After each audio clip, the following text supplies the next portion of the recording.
Here's Jim Dingeman. All right. Well, welcome to the March 15th edition of Going Viral at goingviral.news.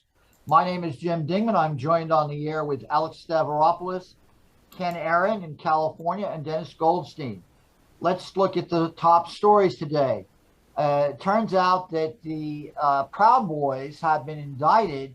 Their leader had plans to storm government buildings on 6th of January. And domestic news, we have the apprehension of a suspect in a series of homicides or attempted shootings or actual carried out shootings of homeless people in the metropolitan area of Washington, D.C. and New York City. That individual has been arrested down in the Washington area. We'll wait to see more reporting. And there's another sign of social dysfunction in America. The man who was arrested in New York for punching an Asian woman 125 times. And so these kind of cases are quite fascinating, revealing sort of tip of the iceberg kind of things about the symptoms of our society. In Russia, Russian prosecutors have called for jailing Alexei Navalny for 13 years. In Chicago, police will not be charged for the shooting of 13-year-old Adam Toledo. That was a case, if you recall, that occurred a few months ago, and we'll get into that a little later in the show. There has been an unearthing of ancient tombs and sarcophagus. Did I get that word wrong? Alex, how do you pronounce that? Sarcophagus? I think it's the plural is sarcophagi. Sarcophagus. Thank you, sir. Remember, it's Latin. Beneath remember, the Notre Dame got fire. The cathedral caught on fire a few years ago, so they're excavating it and they're finding all these interesting things. There's actually contestation as to who's supposed to win the Best Picture of the year, and people are arguing that Dune should. Certainly, the Dune that they did in recent years is better than the old one they did. And in terms of the situation of COVID. There's a further reduction in cases, 24% reductions in cases this week in the United States, a 51% reduction in new deaths. We still have the magic number of total vaccinated at 65%, with 88.9% over 65 and 73.7% over 12 years old. Basically, we're just waiting for another variant to come in and infect people, and then we're going to have another reaction to the whole event. Now, let's talk about what's going on in the Ukraine. The war in the Ukraine, as you know, has been going on for several weeks now. And here is the latest news. As of today, about an hour ago, a series of Russian strikes has hit a residential neighborhood in the capital of Caes. And that has prompted a huge fire and the evacuation of a 15-story apartment building. In Mariupol, as you know, is the encircled city on the Sea of Azov, where about 350,000 people are. That, of course, was the city where the Russians, of course, gained a great publicity plus for them by destroying a maternity ward a few days ago. That, of course, gains them lots of popularity around the world. And 2,000 cars were able to leave the besieged city of Mariupol today to evacuate people. Officials said another 2,000 cars were waiting to leave, but I understand there was another convoy of supplies coming in as down a humanitarian corridor. They were stopped by the military, the Russian military. They're not being allowed to go in. Another evacuation occurred in the besieged city of Sumy, which is northeast Ukraine. That's on the border with Russia. That is northeast of Kiev. That was basically surrounded early on in the offensive. They essentially evacuated two separate convoys. They're heading towards the historical site of Poltava, the site of Peter the Great's great victory over the Swedish king in the early 18th century. Charles the 12th. Charles the 12th. Now, there has occurred, according to reporting out of the talks between Russia and the Ukraine, there are supposedly progress going on. There's a technical pause on Tuesday because they have additional working groups trying to deal with the situation. Biden is going to attend a UE summit in Brussels next week. There's going to be a meeting of NATO people in the next couple of days talking about and reviewing. There's a constant press, by the way, to use air power instead of into a new fly zone and to go into humanitarian corridors, which could equally be provocative because if you're going to go into a humanitarian corridor with American or NATO aircraft, well, you're going to go up against the Russian aircraft. So that could obviously be a casus belli and lead us to a third world war. There was a finding today. We're going to deal with this case. It was quite extraordinary. Marina Ovsyannikova, a Russian TV producer who we'll see her clip in a minute or two. She went in front of one of the largest watched TV shows in Russia and basically flashed an anti-war sign there last night. Quite extraordinary. So that's an interesting case. And the UK is going to impose sanctions on 370 more Russian individuals. This is the whole issue of oligarchs going after them. There are reports now that we're up to about 2.2, well over 2 million refugees have fled as of today. I saw a number of 2.7 million, but I'm not sure how accurate that is. And Zelensky has told reporters that with allies like this, we will win the war. This is responding to a visit by Poland's leader, the Czech Republic's leader, and Slovenia's leader, who made a train journey to Caes to offer their support. They were in there today. They're the first major Western visitors to visit Caes since the war began 2 weeks ago. And again, Zelensky, in a press conference with the leader of Poland's ruling party, said an international peacekeeping mission should be sent to operate in Ukraine. I think that it is necessary to have a peace mission, NATO possibly some wider international structure, a mission that will be able to defend itself, which will operate on Ukrainian territory. Biden is also expected to announce an additional $1 billion of military assistance to the Ukraine tomorrow. So the beat goes on, that war continues. And first I want to share... What you're about to see is by any standards a moment of extraordinary bravery. The programme quickly cuts away to a recorded sequence. But this image of Marina Ovsyannikova running onto set with a sign urging Russians not to believe the lies being broadcast will be replayed again and again. She's been identified as an editor at Channel 1, the state-owned television station whose evening news programme she so unexpectedly interrupted. Before she did so, she recorded this video, wearing a necklace that blends the colours of Russia and Ukraine.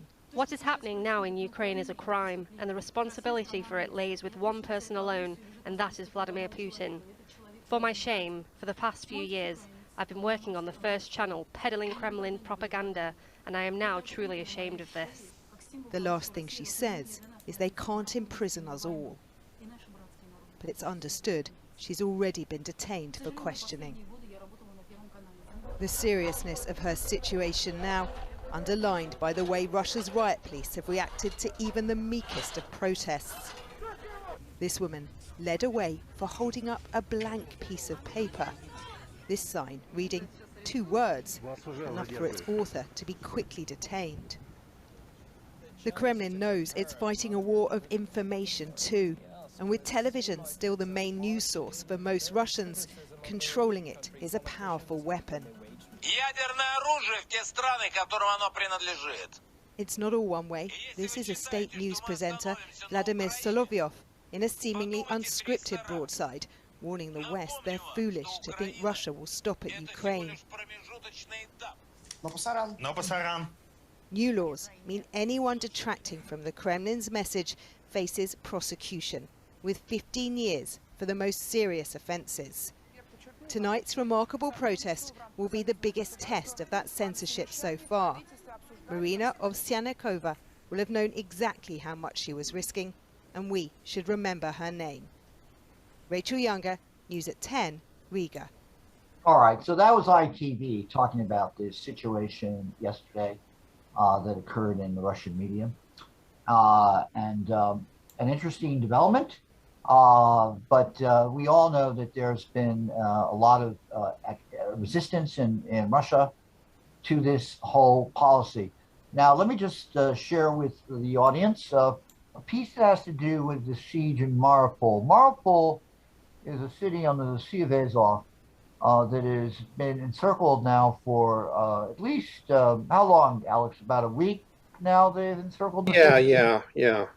And the numbers I have is that it's about over 14,000 Ukrainian troops, including part of the Azov regiment, which again are, pretty fanatical for the Ukrainian army. So it's a lot of people that the Russians are fighting there. So All right. now it's gonna. The BBC. I booked our hotel in Kayak. It's flexible for me to cancel. Cancel. I haven't left the house in years. But Nothing will stop me. oh, I didn't need that. 2 people have died in overnight attacks in Kyiv as Russian forces kept up their bombardment in the Ukrainian capital on the 20th day of their invasion. 5 locations were targeted, including 2 large residential buildings and a metro station. There are also reports of large explosions being heard in the Borshkovka district. That was early this morning. A 35-hour curfew has been announced by Kyiv's mayor, Vitaly Klitschko. It'll start tonight and last until Thursday morning. There'll be more efforts to evacuate people from the besieged city of Mariupol today. More than 4,000 escaped yesterday. In the United States, a senior defense official says the Russian offensive is stalling and that little progress was made over the weekend. Negotiations between Russian and Ukrainian representatives are set to resume via video link. And in Moscow, a news editor has been arrested after she appeared with a sign reading "No War" behind a newsreader on Russian state-controlled television. With the very latest, Tim Muffet reports. Another brutal start to another day of war. In the Ukrainian capital, Kyiv, an apartment block in ruins. 2 people died following an airstrike this morning. According to emergency services, 35 people were rescued. The city's mayor said this morning that a 36-hour curfew would be imposed later today. This was the southern port city of Kherson on Sunday. There were protests against the invasion. But according to the Kremlin, Russian troops now fully control the region. The armed forces of the Russian Federation took full control of the entire territory of the Kherson region. The troops of the self-declared Donetsk People's Republic continuing offensive broke through the defense of Ukrainian nationalists, took control of Panteleimonivka and reached Verkhonotoretsk-Novoselivka 2 line. It follows an extraordinary act of defiance on Russian television last night. No war, stop the war, don't believe the propaganda, says the sign. The woman holding it has been named as Marina Ovsyannikova, an editor at state-controlled Channel 1 television. She's thought to now be in police custody, but before her protest, she left this video. What's happening in Ukraine is a crime. Russia is the aggressor and it's on the conscience of one man, Putin. Russia must stop this fratricidal war immediately. It's images like this that have provoked such outrage. The southeastern city of Mariupol is facing a humanitarian crisis. But in his latest address, Ukraine's President, Volodymyr Zelensky, was unwavering. He said the Russians were confused and suffering heavy losses. Pictures like this, however, are a stark reminder of how dangerous parts of Ukraine now are. According to reports, 3 British nationals are missing after Russia attacked this base near the Polish border at the weekend. The reports claim the men are ex-special forces. The Foreign Office is investigating, but there's no official confirmation so far. Tim Muffet, BBC News. All right, so let me see if I can get rid of this easily. Oh, yes, okay. So that is the reporting on some of the stories. And I wanted to top this off, and you're listening to Going Wild News. My name is Jim Dingeman. This show is being live streamed on YouTube. We have on air with us today Ken Aaron, Alex Stavropoulos, and Dennis Goldstein. I guess we will be blessed at some point in time with Michael Jankowicz. And I wanted to share a story here that deals with our all favorite president, Mr. Trump. Mr. Trump's track record on Ukraine. Now, it's very interesting, though. We have the possibility of this gentleman being reelected to president of the United States. always a distinct possibility. And is this coming through? Is this sharing? You guys seeing this right now? Yeah, we're seeing it, Jim. Okay. All right, because for some reason it's like doing weird things. It's not, not showing it full screen yet. Okay. It's not showing it full screen? Okay, now it's... Because we can see the background of your computer. Now it's going full screen, is it not? No, it's confined to like a window. Wow. I don't know what's going on. Now we go. There we go. So let me just see if I can get this puppy working. Okay, here we go. And he seemed to buy Putin's argument that Russia's first military assault on Ukrainian was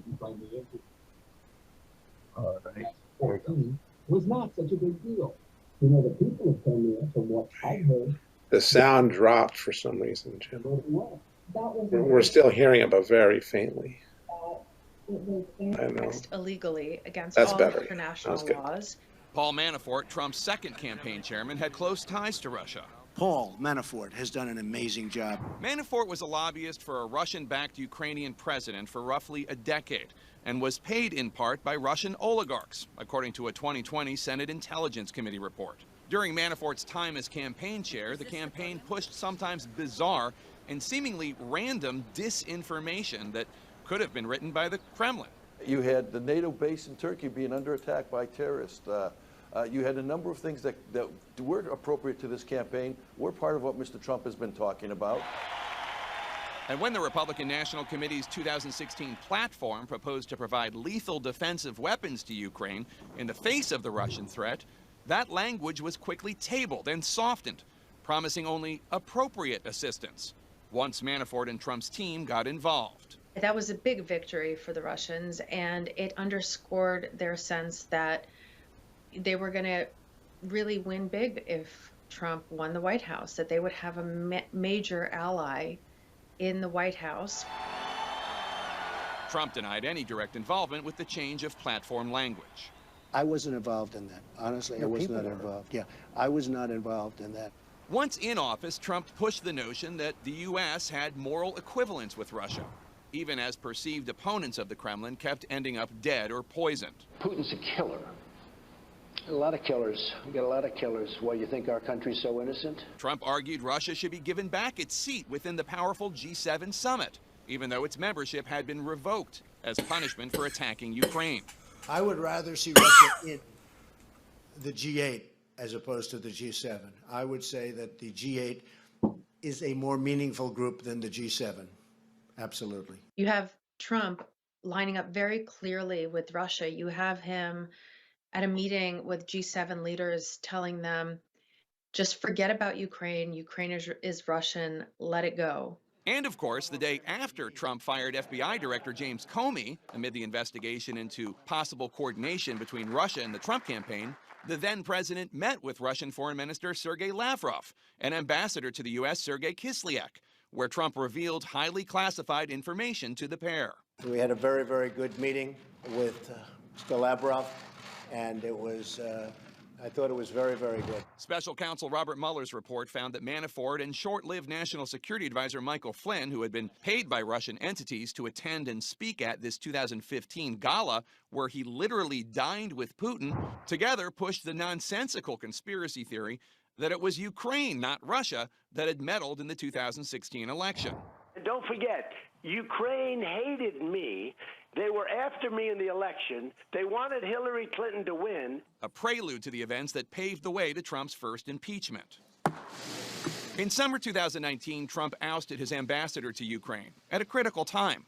Fighting had continued in the east, with separatists backed by Russia's might, and Ukraine was in desperate need of support from the U.S. Ukraine is in a war with Russia, and the security assistance that we provide Ukraine is significant.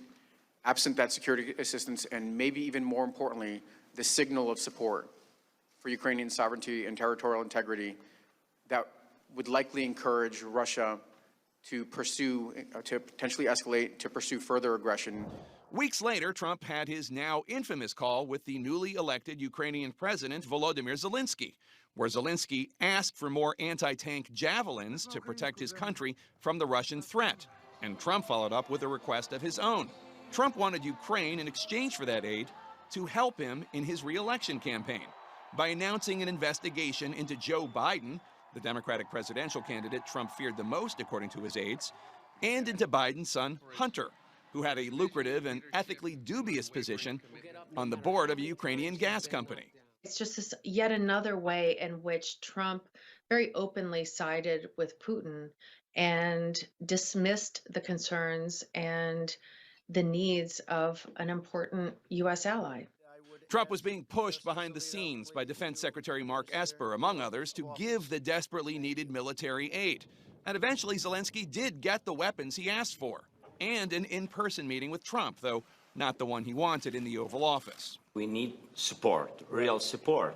And we think everybody... Trump and his supporters today note that unlike during the administrations of Bush and Obama, Putin never invaded any country during the Trump years, which is true. Though Russia did significantly ramp up its military presence in Syria. But former Trump National Security Advisor John Bolton said there could be a reason for that. In a second Trump term, I think he may well have withdrawn from NATO. And I think Putin was waiting for that. That signal had certainly been sent. Number one, NATO is obsolete. It's obsolete, and we pay too much money. They are delinquent. NATO is obsolete and has to be rejiggered. You had candidate Trump talking in this way, saying that NATO was obsolete, that he wanted to get along with Russia, that Russia was a superpower that we should take seriously and respect. I mean, that was music to Putin's ears. Behind closed doors, White House aides had to convince Trump to stand by NATO, according to the New York Times. I had my heart in my throat at that NATO meeting. I didn't know what the president would do. He called me up to his seat seconds before he gave his speech, and I said, look, go right up to the line, but don't go over it. It is a line Bolton fears would have been crossed if Trump had been reelected. Throughout this crisis, frontline health workers and hospitals All right, so that's the latest on that. And of course, I can't do the imitation Russia. How does he do it? Russia? Anyway, so let's open it up here. You're listening to Going Wild News. My name is Jim Dingeman. We've just been reviewing some of the headlines from the ongoing war in Ukraine, which has not stopped. I should add that there were a couple of humdingers I saw over the weekend.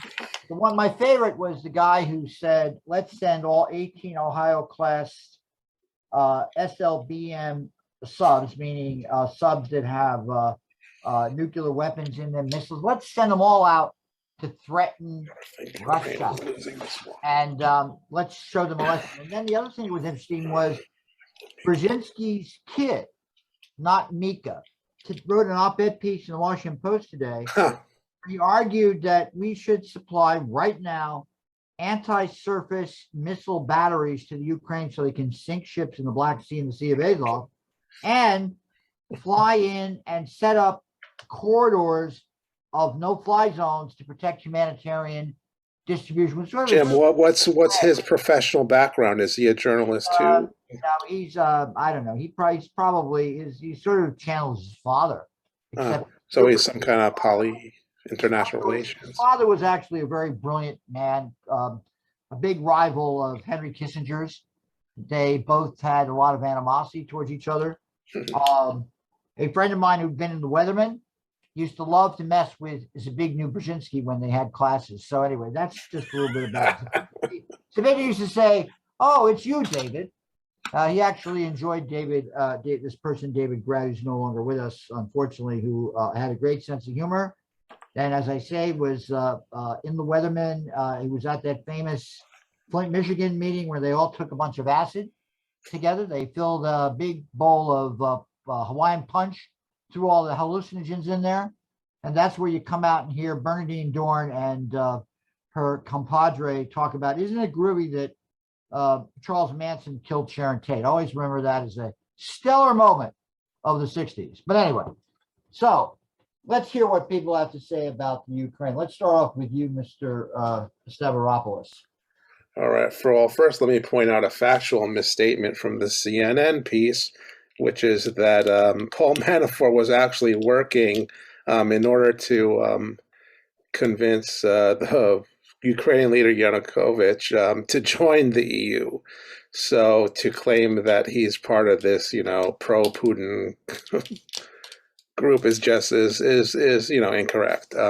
But what I wanted to talk about is a piece that, a bit from the Times, and I'll put it up now, 2 days ago, where you can see here, again, it's part of a longer article, but here's the interesting part, which is their assessment of, and interview with Admiral James Stavridis, who we've mentioned before. So, and here they basically admit that Putin's going to at least get a partial win from this war, and that partition of Ukraine is likely, and it's just a question of how much. So here again is the money line here from Stavridis. Most probable endgame, sadly, is a partition of Ukraine. Putin would take the southeast of the country, and the ethnic Russians would gravitate there. The rest of the nation, overwhelmingly Ukrainian, would continue as a sovereign state. So, and obviously, Admiral Stavridis still has, friends. Used to be part of, with, I think it was, command, head of the European Command, I think, before he retired. So, obviously, as friends, I'm on the Joint Chiefs of Staff and, staff officers that I'm sure he knows. So, this is based on essentially the straight dope straight from the Pentagon. So I think we're getting a bit of a snow job about the, Ukrainians winning this thing. I think that's what he says there is more accurate again, that, again, not as big a victory as Putin was hoping for, but again, a partial victory from this war and a partition of the Ukraine is what will be the ultimate settlement. So I think that's more than enough to say there and discuss. All right. Well, that's, of course, one perspective on it. Admiral Stavridis was the SACEUR, the Supreme Allied Commander of Europe. Again, the arguments you make sound reasonable and sound in terms of what they're trying to bargain. But let's bring Dennis Goldstein. And Dennis, what's your assessment of the latest with this whole situation in Ukraine? And you got on mute, Dennis. Got on mute, Dennis. Got on mute, Dennis. You're still muted. Well, as Dennis is unmuting, just let me know when you got it unmuted, Dennis. Are you there yet? No, you're still muted, Dennis. Yeah, okay. Oh, now it looks like you're unmuted. Yeah, we can hear you, Dennis. Give us your sense of what you see is going on right now with this whole situation. What is going on is that Biden is winning. He's got what he wants. They have cut off the oil coming from, not the oil, the natural gas coming from Russia to Germany. And NATO is coalescing, I would say, under Biden. And that's what they wanted. And they kept pushing Putin to invade, and he didn't. I'll leave it at that. All right. Thank you, Dennis. Well, let's hear what Kenny has to say. Kenny, your opinion of all this stuff. Oh, I don't have a worthwhile opinion, but I think CNN made a good case for the fact that Trump was warmer to operating with Russia than with the Ukraine, and that he probably tried to muscle the Ukraine to investigate Biden. And I think they made a valid presentation of that. And yeah, maybe that's part of the element to this, but I think Dennis may be right. Haven't really heard anybody mention that perspective before. Quick and dirty, that's another view. Biden wanted Russia to invade the Ukraine and get Germany to cut off the gas. He got what he wanted. Yeah, maybe that's true. So I don't know. It's all international politics and way beyond my scope. I can't get a grip on it. Yeah, it's interesting. I was watching a Newsmax documentary of all things. I chanced upon it yesterday, and it was a Newsmax documentary about Mr. Biden. And it was quite interesting because, they were sort of emphasizing things that usually you see the left emphasize. very clever. They're talking about Biden and bringing up his association with Strom Thurmond in the Senate when they were arguing for certain kinds of bills in the 80s and 70s. It was a very interesting, useful piece to look at. I recommend it just to get a different point of view, because Newsmax, of course, is a pro-Trump outlet. But, you know, it's sort of interesting. I've not seen a critical documentary about Biden. I'm sure one will appear. But anyway, it was Biden, sort of a state of deceit or something like that. It was sort of interesting to watch, a different perspective. But you're listening to Going Viral, News. My name is Jim Dingeman. We're talking about the news of the day, and we have on air with us Dennis Goldstein, Alex Stavropoulos, and Ken Aaron from California. Now, let's see what you have, Alex. What stories do you have that you want to talk about? Okay. So let's get, COVID is still raging out there. And again, we have a new variant. And China, once again, is having to take lockdown measures to deal with a rise in their cases. So it's from DW. Oh, and wait, forgot to share. Yeah, give me a second.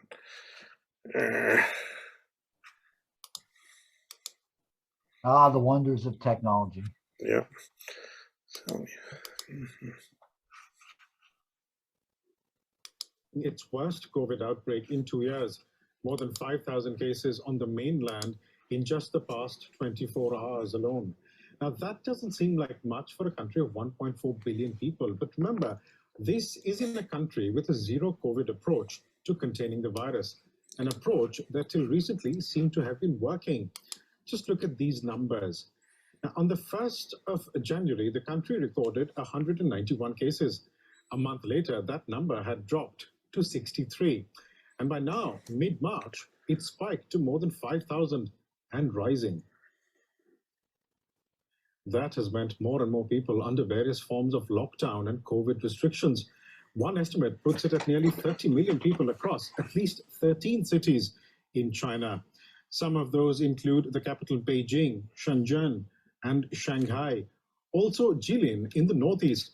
It's the worst hit across the country with more than 3,000 total cases so far. Long queues flag the streets of Jilin as residents are mass tested for COVID-19.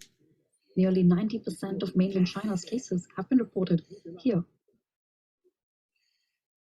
And temporary hospitals have popped up to reduce the load on medical facilities. Jilin's roughly 24 million residents cannot leave the province. The restrictions are in place to battle the Omicron variant, spreading quickly in spite of China's zero COVID policy.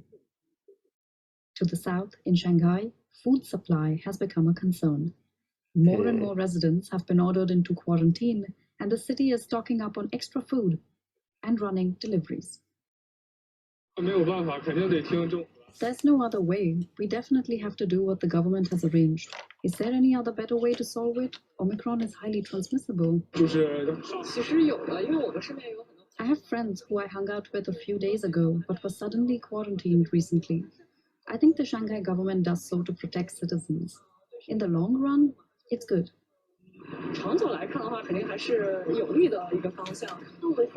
Our school now only has online classes, but we couldn't go back home to our hometown. Google Fi, a phone plan by Google. Only pay for the data you use with Google Fi's flexible plan. Meanwhile, the industrial city of Shenzhen has fully closed down public transport, driven by a flare of cases among factory workers.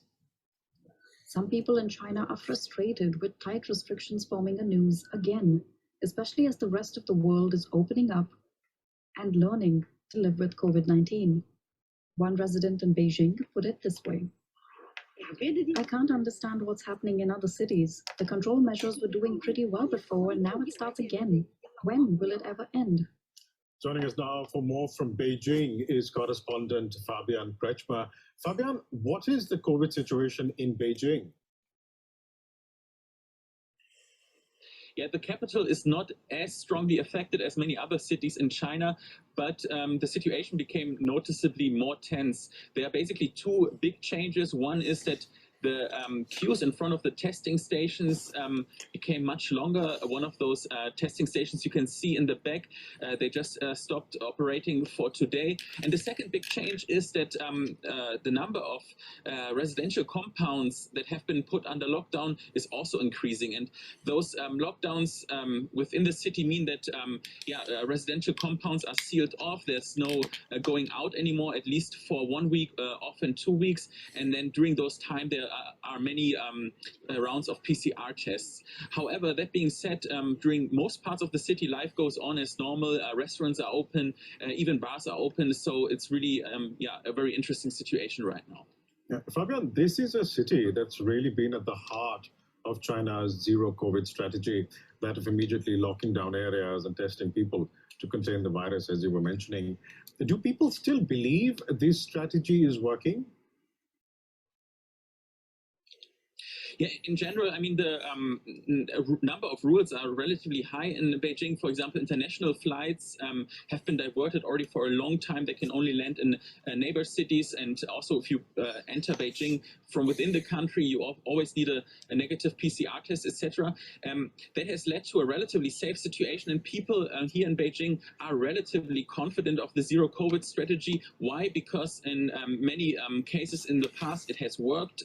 There have been already Omicron infections clusters, and they could be contained. Also, the recent Winter Olympics here in Beijing, they were held under a very tight, closed loop management, and none of the imported cases from outside, I mean, among coaches and also athletes, spilled over to the rest of the population. However, now we have a very unique situation. The number of daily infections have never been as high, and the number of areas that have been affected has never been as high. I mean, there are more than 60 cities that have reported cases today, so it's really a very crucial moment for China.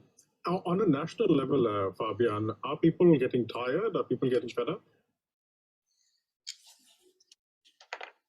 Well, I mean, one shift in public mood that was really noticeable is that the fear of getting stuck under a lockdown is at least as high as the fear of getting infected.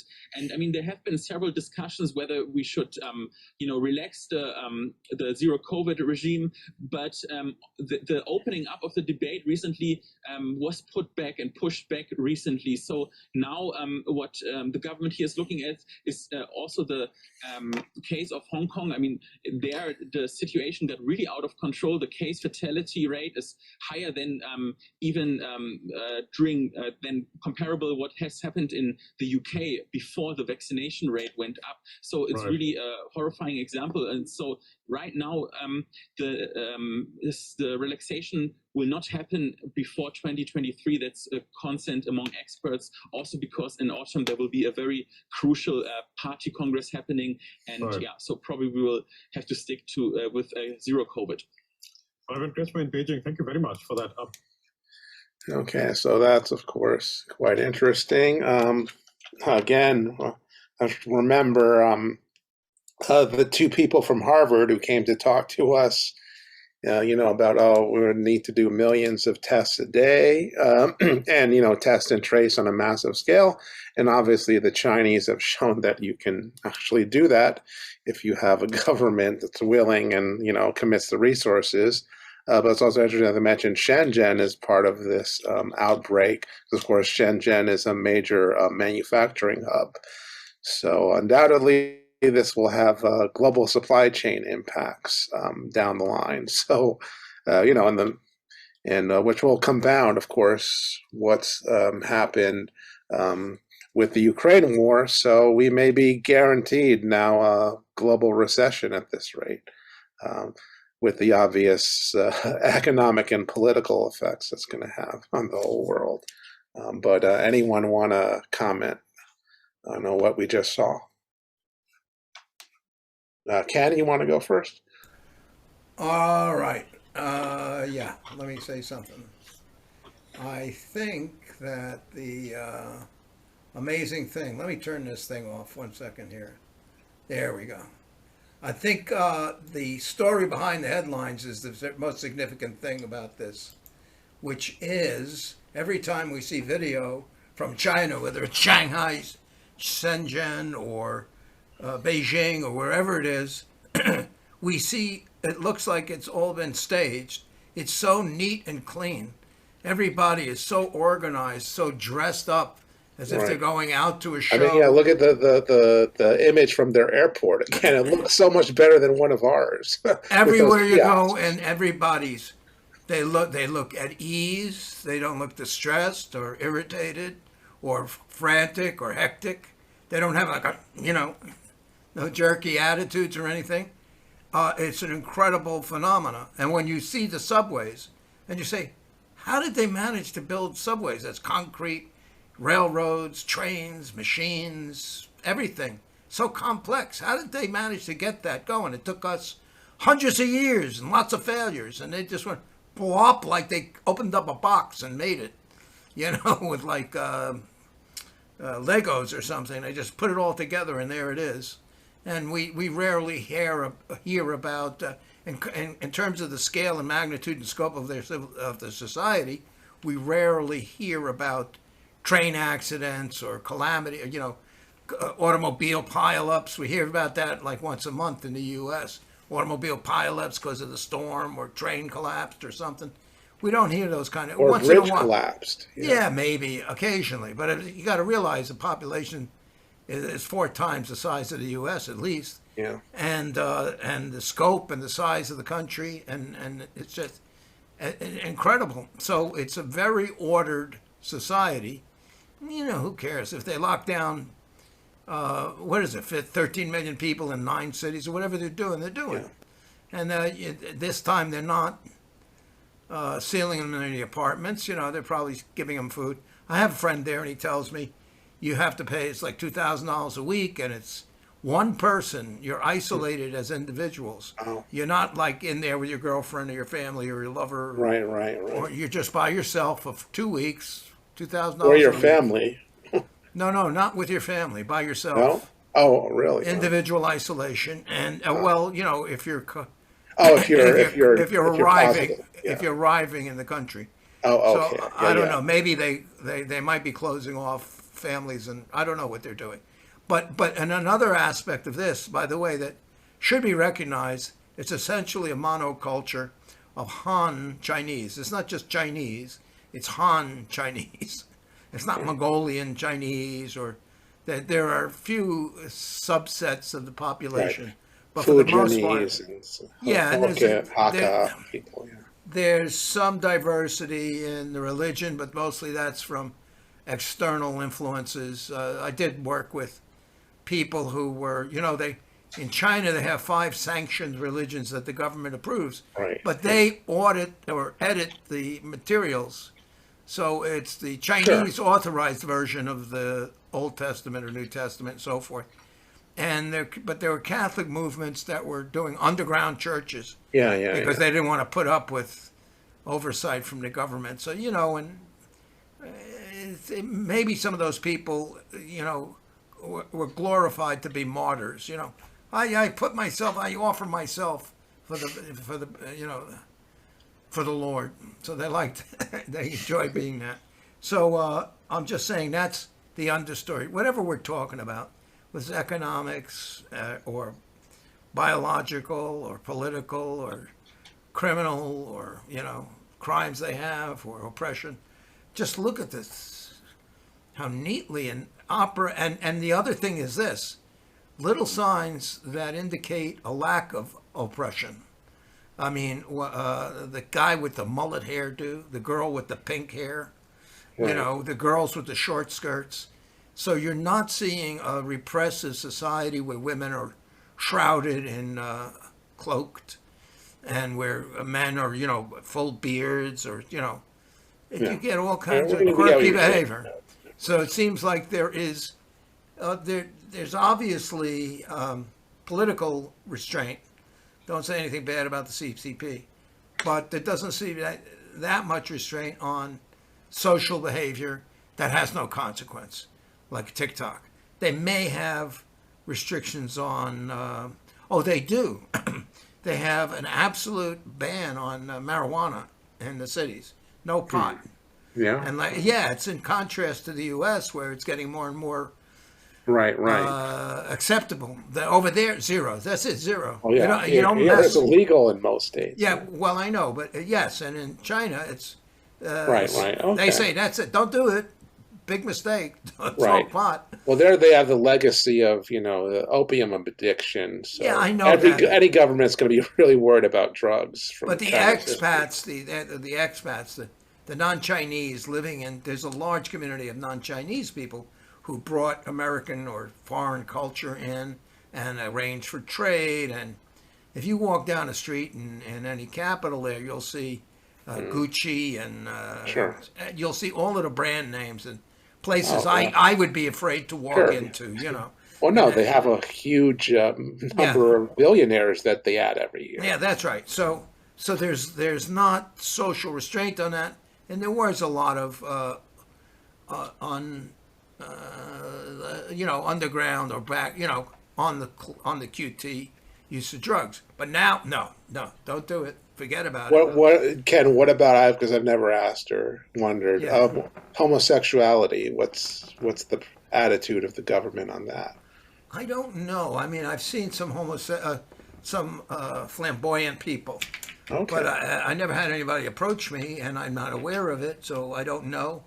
It's probably easy enough to look up to say, LGBT movements in China.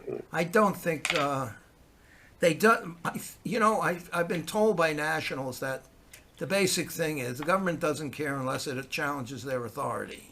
You know what I mean? If you wanted to, if there was a fad of having toy poodles and spending a lot of money dressing them up, and the government, I don't care, But if you have a thing that says, well, we're going to study the U.S. Constitution, and we're going to start reading any philosophers. I mean, the whole thing with Falun Gong was they were opposed to the government. It's a threat of an organization of an alternative authority and a different viewpoint on existence. Yeah.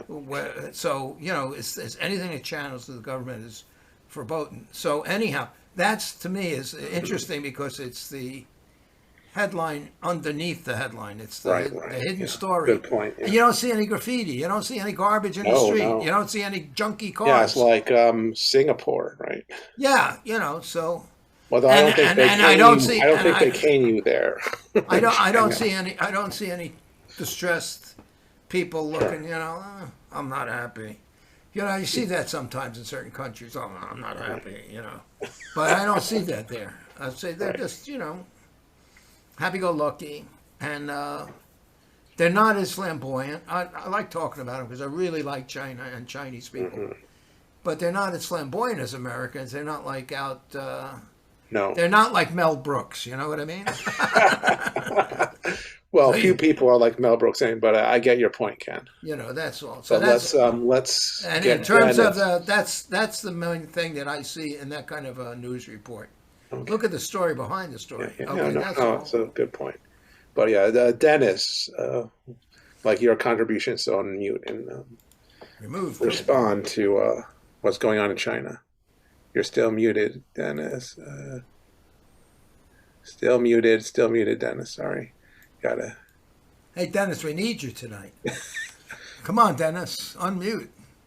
Okay, I know. There he is. There he is. Okay. China's organized, and it's not organized as chaos either. It's organized. That's what we have to know is the Chinese people are organized. No. All right. So, Jim, your 2 cents then. Well, it's interesting to see that they have another outbreak going on, which doesn't surprise me. And they are trying to intelligently deal with it, which doesn't surprise me at all. So let's hope that this new variant doesn't sneak in and kill people throughout the West, although, of course, I doubt that, given the whole attitude that a certain percentage of the population has towards this issue. So it's great to see that they have sound public health measures. They're not perfect. But let's see what happens. So let's hear what the next story you have to offer is today. Okay. Well, while you've been away, Jim, we've noticed a number of interesting stories, and Ken's enjoyed some of them too, about what's been going on with, in India in particular, various measures against India's Muslim population, which, remember, is, I think, larger than Pakistan's population, and is therefore, I think, next to Indonesia, the largest Muslim population of any country in the world. I think it's over 250 million. So here we have another one, in this case involving the hijab being banned in the province of Karnataka, which is, I think it's more than 100 million people. So obviously all of India's provinces are rather large, but so this does affect a lot of people. To some breaking news now, and an Indian court has upheld a ban preventing women wearing headscarves in the classrooms in the state of Karnataka. Elizabeth Puranam is live for us in New Delhi. Hello there, Elizabeth. What happened in court?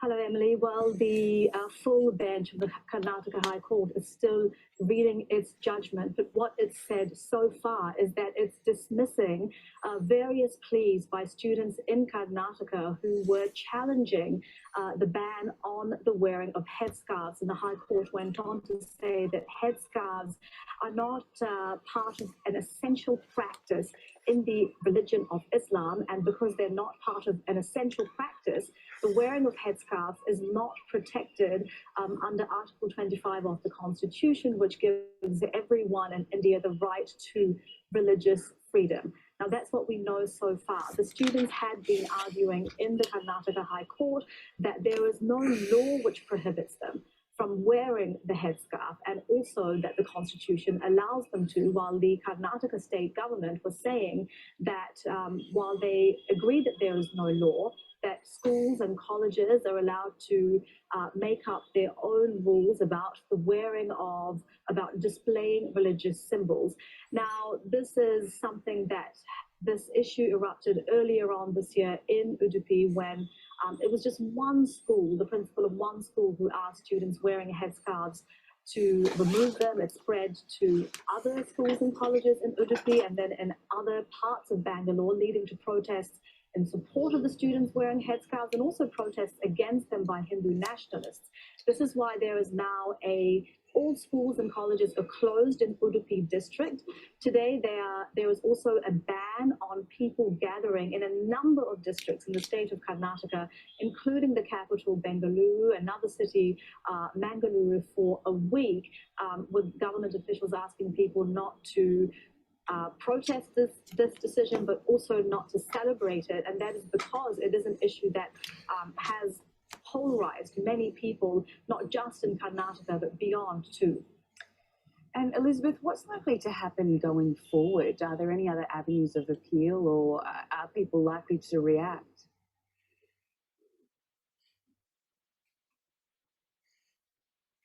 Well, we'll have to see what impact this decision by the Karnataka High Court has. But as I mentioned, it has really polarized people. There were many protests in Karnataka. In fact, all educational institutions in the state were closed for at least a week because of protests that were sometimes turning violent. And it is you can say for certain that this is not going to be the end of this issue, because the Karnataka High Court is the highest court in the state of Karnataka.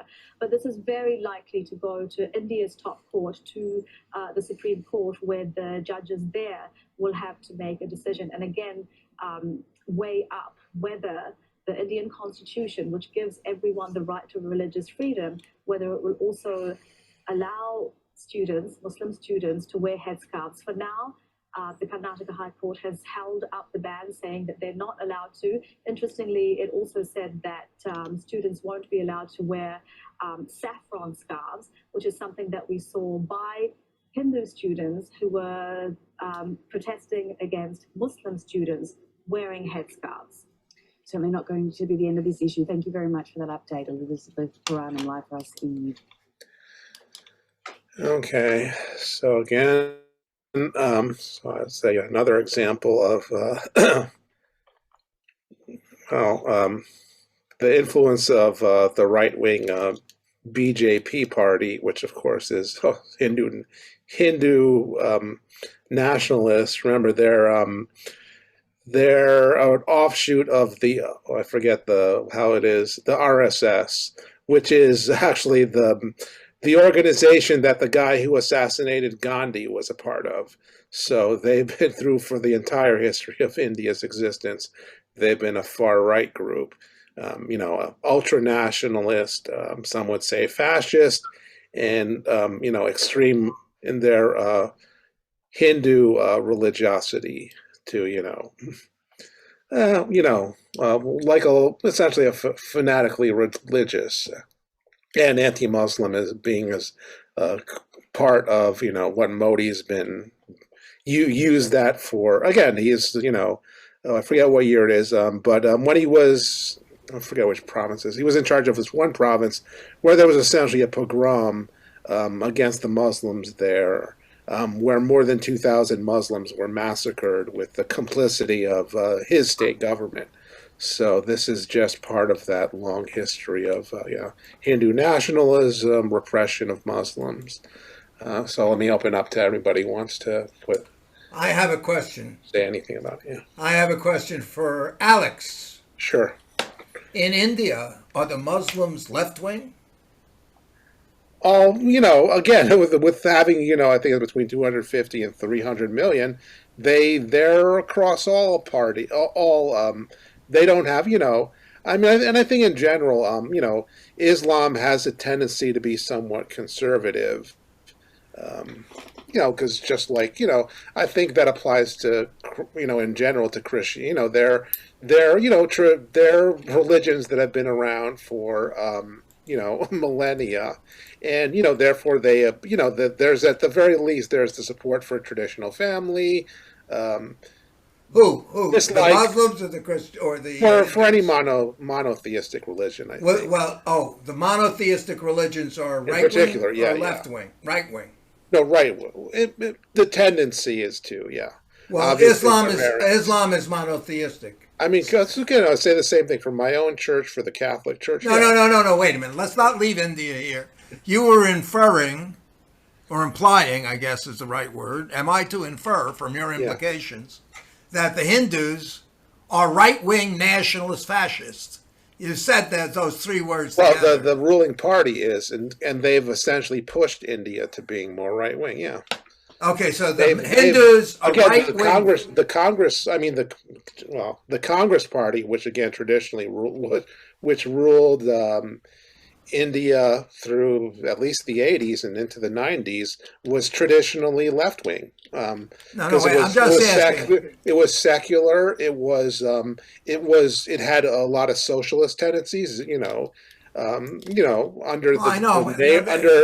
Nehru and Indira Gandhi, and so I'm just trying to get this straight. Are the Hindus right-wing conservative fascists, and the Muslims are left-wing communist liberals? No. Again, it's the politics runs through the different religions. Okay, I mean, you're as likely to be a left Muslim as a left, Hindu, I would say. Again, it's and there are of course the Indian Communist Party has tens of millions of members, followers, whatever you want to call them. So again, there's always been a large left-wing contingent. And as I said, the Congress Party was pretty left-wing. Again, India was allied with the Soviet Union, and again, the development was on, some relatively socialist lines, again, when the Congress was in charge. Then they became, like everybody kind of in the 90s, they shifted over to, again, more hyper-capitalist or neoliberal, if you want to use that term. So since then, India's been, just like any other country in that. Well, do you think that generally speaking, religious fanatics could be classified as right-wing fascists? I think, Again, any fanatic. I think Al Qaeda is right wing. Al Qaeda is not a left wing organization by any, I think religious fanaticism, and because again, belief in traditional family and so, and hatred of LGBT people, certainly, and probably a desire to kill them, I would say. So, like, okay, so on the left, we have secularists, atheists, I would, and as a general statement, and sexually diverse LGBT. Exactly. Yeah. So, but the straight arrow, conservative, family organized, religious. That's conservative. Well, I think Jim's objecting somewhat. So. Well, I'm asking you. It's not my opinion. I'm asking what's your opinion. Go ahead, Jim. Well, I've been following all this BJP, Hindu nationalism issues for quite a long time. I remember years ago there was a famous documentary filmmaker in India who did a whole series of movies on the BJP being in power. He was essentially repressed by the BJP. It was very heavy stuff to watch because, for somebody like myself who really has a problem with religious xenophobia of any type, no matter who it is, it was really very shocking and distressing to watch literally tens of millions of people in a country motivated by this kind of ideology. But of course, we have the United States with the fundamentalists. So, we can't throw any stones on our own little houses, glass houses.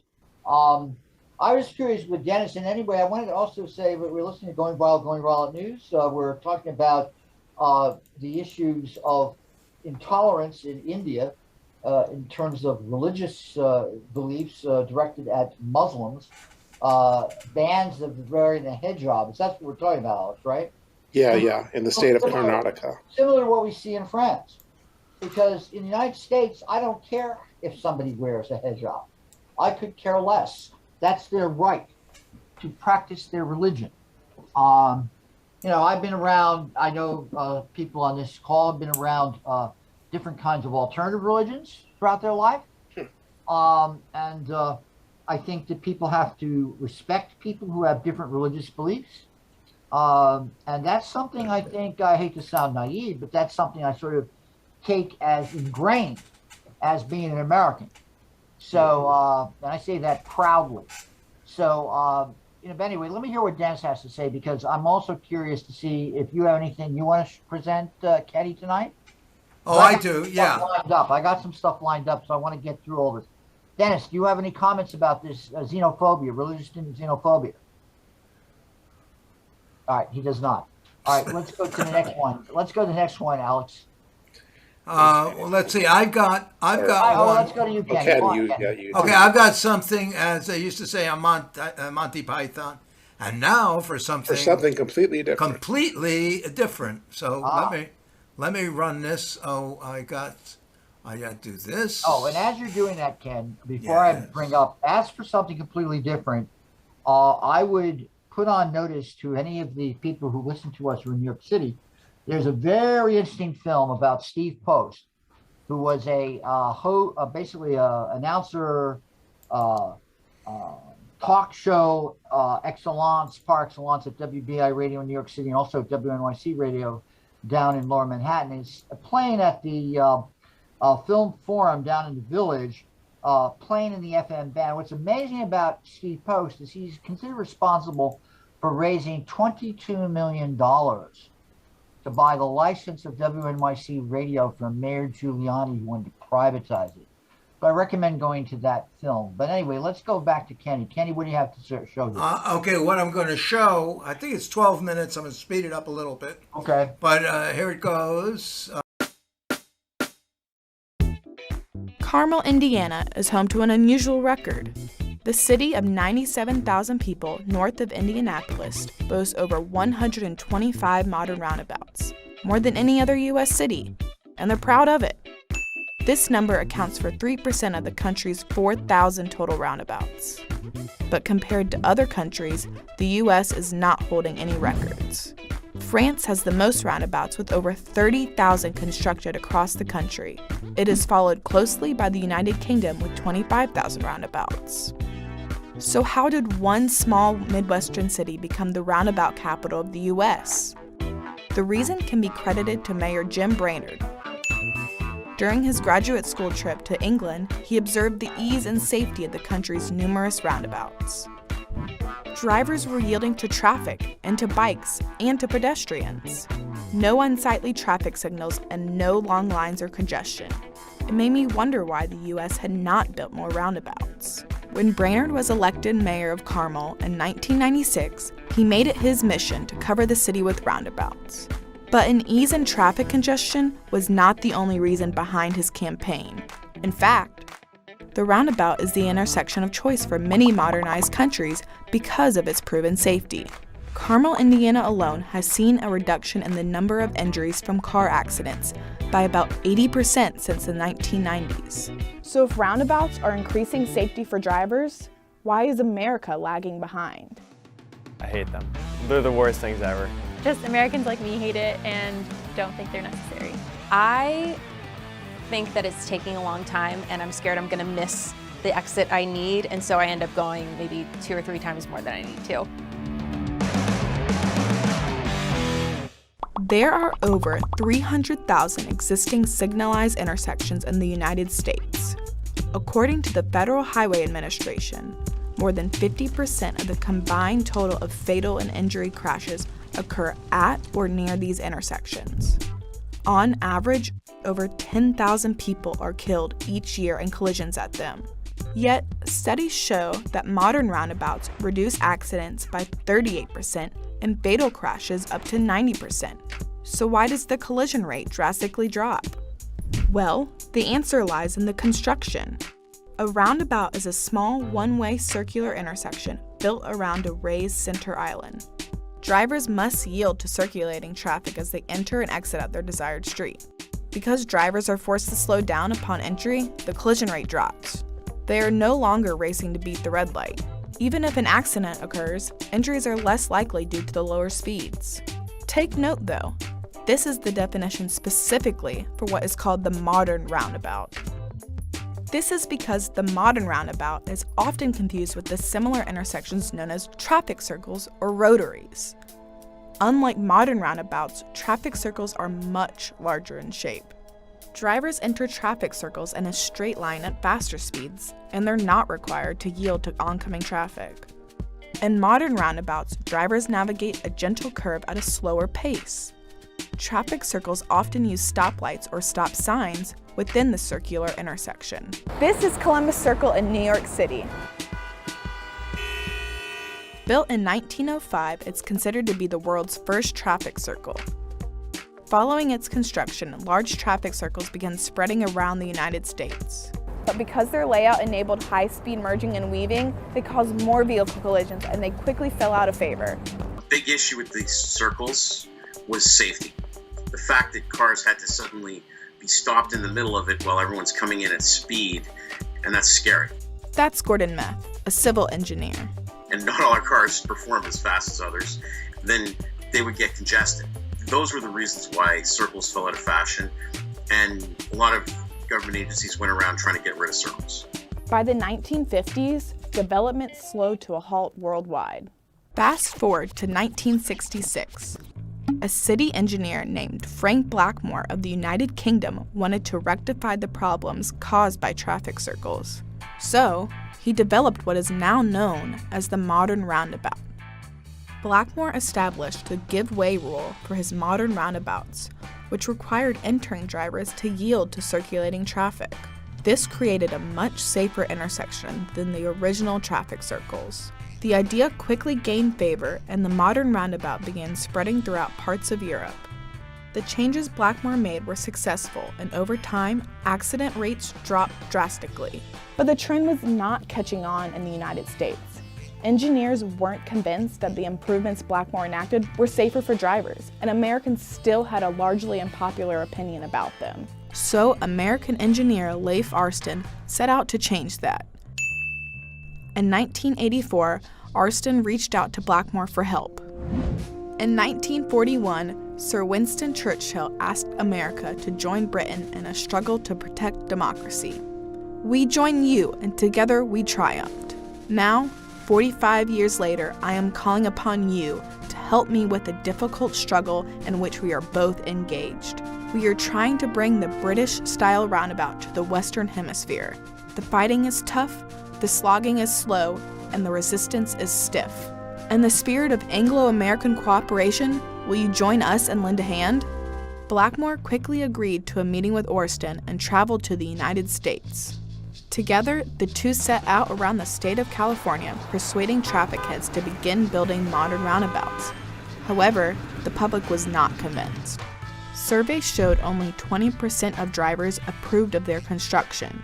Even if project proposals for roundabouts were approved, the two men were often met with protest, and the plans were quickly shut down. Finally, in 1990, Orsten and Blackmore's hard work paid off, and the first two modern roundabouts were successfully constructed in a Las Vegas subdivision. The feat caught the attention of city planners.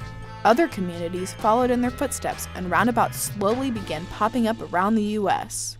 Although construction started later in the U.S., the timeline of events is not an exclusive explanation for the lack of roundabouts. In fact, there are a few theories that could account for the answer. First, the American detestation for roundabouts could derive from what is called the availability heuristic. This term describes the way people form an opinion on something based on the immediate thoughts or memories that are associated with it.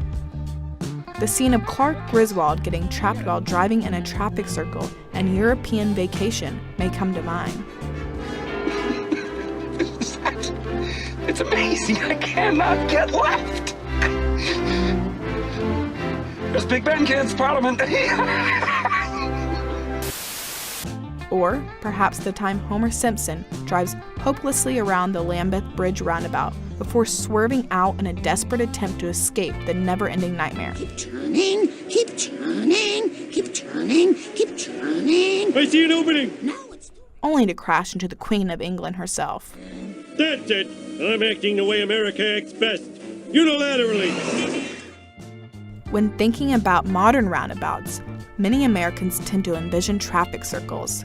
This is an easy misconception because the two appear similar at first glance. Ever since the fallout of the original traffic circle that enabled high collision rates in the early 1900s, Americans were left with a bad taste in their mouths.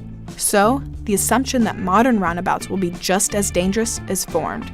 Plus, American drivers might simply just be used to traffic lights. We're just used to intersections and traffic signals historically. I've found that the public sometimes don't like four-way stops where everyone has to stop and yield. They just don't like them because they just get, if there's a lot of traffic, they get kind of confused. I think you get the same effect at a roundabout. You know, the uncertainty level gets to people. There's something comforting, I think, to the red, yellow, green that tells you it's time to go or not go. They are comfortable with a binary system that controls their actions and makes decisions for them. Red light stop, green light go. Simple enough, right? In a sense, drivers care more about the illusion of safety created by stoplights. But when they are forced to rely on their own driving abilities, along with the actions of others, it causes a confusing and distressing experience. Another theory could be that Americans just don't know how to use a roundabout. There are certain parts of the country where they're starting to gain favor, but the reality is that people aren't used to it. You come up to this intersection, this circle, and it tells you to yield, but you're not totally sure how to use it, and you're not used to the concept of going around in a circle to find your exit. So it's a matter of just people getting comfortable with it and used to it. And that comes with critical mass. The more of them there are, the better. So I think that's what the main reluctance is. Many states don't even require teenagers to navigate one during the road skills driver's exam to obtain their licenses. Even in the turn section on the Virginia State Driver's Evaluation, the roundabout portion reads only, if available. American drivers end up learning how to drive through a roundabout during their first real-world encounter with them. This can cause a stressful experience due to the lack of familiarity. Therefore, the disdain for the experience is established. Lastly, it comes down to awareness. Many Americans don't know how beneficial roundabouts are. Not only do roundabouts reduce vehicle collisions by 38%, they are also cheaper to construct, reduce congestion, and are better for the environment. Roundabouts save about $5,000 to $10,000 per year due to the reduced maintenance and electrical cost. They also improve traffic flow. Cars do not have to stop and wait for the light to change. One study of 3 locations in New Hampshire, New York, and Washington found an 89% average reduction in vehicle delays and a 56% average reduction in vehicle stops in areas where roundabouts replace intersections. Another study in Kansas, across 11 intersections, found similar results, with a 65% reduction in delays and a 52% decrease in traffic stops. Because of the reduction in traffic delays and stops, roundabouts have a relatively non-existent carbon footprint. One study in Sweden found an average reduction in carbon emissions by 29% and a reduction in fuel consumption by 28%. Fortunately, it is proven that more and more Americans are coming around to accepting and using roundabouts. Studies show that once drivers learn how to use them, their attitude towards roundabouts drastically changes. Community surveys where roundabouts were built shows that only 30% of people approved of them before construction, but approval increased to about 50 to 70% after they were built. So, while modern roundabouts may not be widely popular in the US, Americans are slowly coming back around to the idea of them. How do you feel? You're muted, Ken. Yeah, I'm unmuted now. I'm trying to see how I can stop that video. That's my main thing. There we go. Okay, great. So yeah, the thing about it is that I'm mostly impressed about this is 10,000 lives a year lost in the United States because of, at intersections that could be eliminated by implementing the roundabouts. So there's a whole thing. It's just, fashion. It's not fashionable. So, and there it is. And it's an answer waiting to be implemented. That's all. That's all. Just bring it along. Doesn't matter if you're a donkey or an elephant. Right. And having been and driven in Europe, I mean, I always found them to be completely okay and, pretty, effective. So I didn't have that American. And well, I guess, like they said, we have the first one in Columbus Square. So, and that's not a roundabout. There are a few more, like in Brooklyn, right? Isn't what was it, Grand Army Plaza one or? Well, there's a difference between a roundabout and a traffic circle. That's the point she was making. Right, yeah, no. The Columbus Circle's a traffic circle, and it doesn't work that well. Yeah. A roundabout has no lights. That's like Paris. Right, yeah. And it is chaotic, sort of, to get used to it, going around the Eiffel Tower. Well, it's, it's like a social convention. You have to have people who understand it, who are going to, give way to the people who are in it and, know when to enter and so on. Yeah. That's right. You can't have people like, when you're driving on the freeway. Willy-nilly just trying to get in, Well, you got the like New Yorkers. or you have the cowboy on the freeway who cuts across 3 lanes to get to an exit. Exactly. You can't be doing that. But in any event, that's all.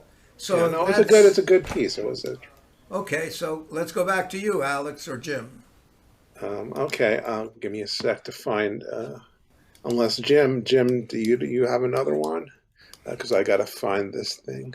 No, I got things, but it was a very interesting piece, Kenny. Thank you. Very fascinating. Uh-huh. And Dennis, are you there? Do you have any? Because I think Dennis left the room. Okay, what I found fascinating about it was it sort of raises the questions about how we're going to rebuild the highways in the United States, or how we're going to build the infrastructure.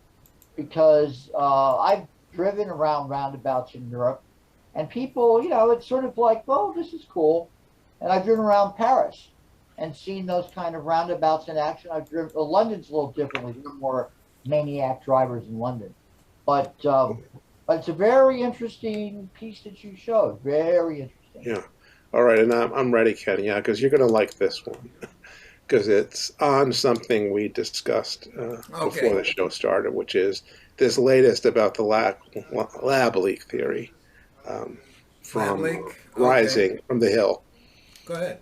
They interviewed one of the people at EcoHealth, the guy who was in charge. So here, it's going to be rather interesting. What's on your radar? Well, the scientist at the center of the lab leak controversy is a man named Peter Daszak. He's the head of an organization called EcoHealth Alliance, and he's gotten tens of millions of dollars over the years for research into coronaviruses and other pathogens. Since 2005, he's been working closely with the Wuhan Institute of Virology. Starting in 2014, his organization, with the NIH funding, collaborated on research there that involved gain-of-function research. We also know that in 2018, Daszak applied to DARPA for a grant to fund a project that would work to insert furin cleavage sites into the spikes of SARS-related viruses. Now, that research was never funded, but we don't know for sure whether any of it was ever performed. It matters because the furin cleavage site found in the virus that created this pandemic is what's so unique about it, and it's what scientists initially flagged as evidence that it was likely made in a lab. In early February 2020, Anthony Fauci and Francis Collins, the head of the NIH, got on a conference call with leading scientists and were told by many of them that the origin seemed likely to be a lab and the furin cleavage site was in key tell. The day after the call, as we reported here before, Dr. Jeremy Farrar sent around notes, including to Fauci and Collins, summarizing what some of the scientists had said on the call. Redacted versions of those notes were obtained by The Intercept, and House Republicans subsequently obtained and released unredacted versions. One scientist, Mike Farzan, said this, for instance, quote, he is bothered by the furin site and has a hard time explaining that as an event outside the lab, though there are possible ways in nature, but highly unlikely. A few days later, the scientists were told not to explore the lab leak theory, lest they create grist for conspiracy theorists. Instead, Fauci publicly ridiculed the notion. Peter Daszak played a leading role tamping down discussion of the lab leak theory by secretly organizing a group of scientists to send a letter to the Lancet debunking the idea. Now, at The Intercept, we've repeatedly reached out to Daszak. At one point, he responded through a press secretary, but generally hasn't responded at all. In late February, he finally agreed to speak to reporters Sharon Lerner and Mara Fistendahl, who've been doggedly on this story since the beginning. So the full interview is worth a read, but I want to highlight two exchanges that appear to contradict each other on their face and really go to the heart of the question. So Sharon and Mara asked, quote, did EcoHealth Alliance or the Wuhan Institute of Virology, through its partnership with EcoHealth Alliance, ever insert a furin cleavage site into a bat coronavirus genetic sequence?